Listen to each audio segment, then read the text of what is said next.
The folklore of the classic American West is populated by tales of gunslingers, cowhands, natives, and peace officers. Yet a select few have achieved such notoriety that their personas are now genuine Western myths. A prime example is William Bonney, most widely known as Billy the Kid, who stands as one of history's most infamous outlaws. His combination of youthful recklessness, boldness, and brutal acts ensures his story is still recounted.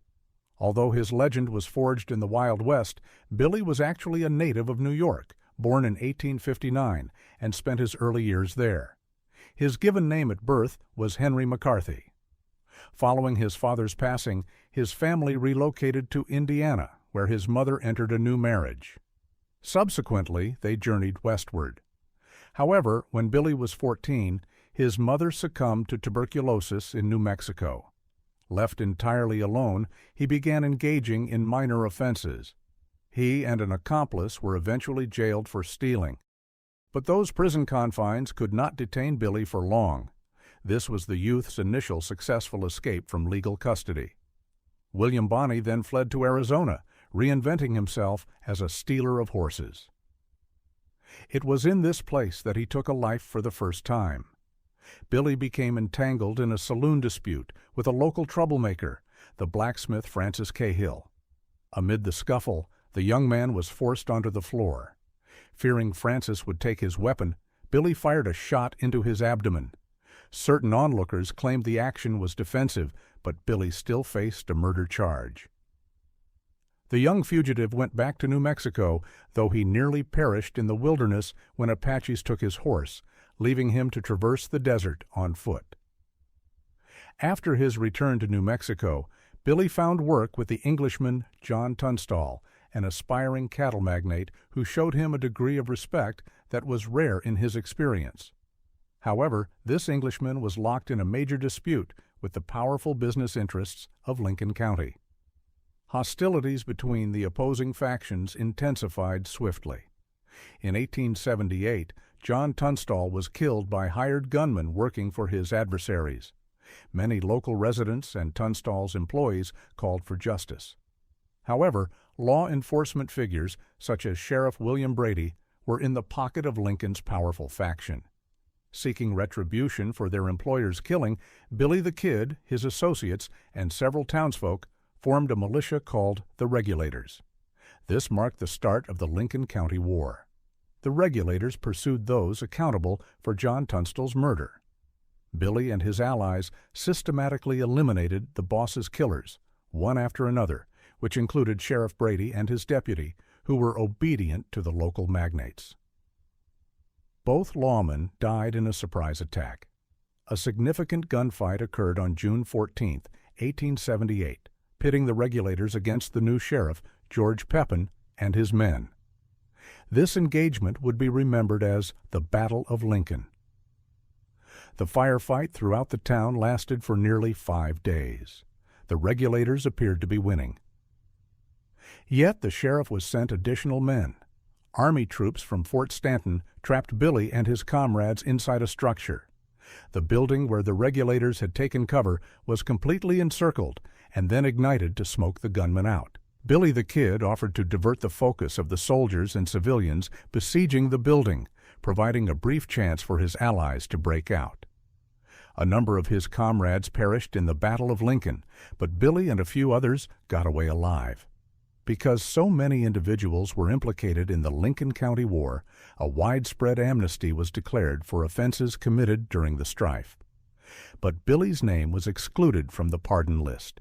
He was deemed a fugitive criminal. Billy the Kid attempted to bargain for his pardon with Governor Lawless, offering to give evidence concerning the brutal slaying of a distinguished lawyer. William Bonney surrendered to officials and provided his testimony to the jury as agreed. Nevertheless, the promised pardon was never granted. Billy was taken into custody, yet he managed another breakout. Reports concerning Billy the Kid became infrequent for a while, but he was unable to avoid difficulty for long. Inside a New Mexico saloon, a man appeared to be surveilling Billy. The youth noticed his anxious behavior and walked over in a friendly manner, complimenting the man's handsome firearm.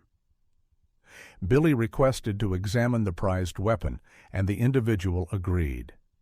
William Bonney observed that the gun was loaded with 3 rounds and then returned it. The man then deceitfully aimed the weapon at Billy's head and pulled the trigger. However, the clever youth had rotated the revolver's cylinder.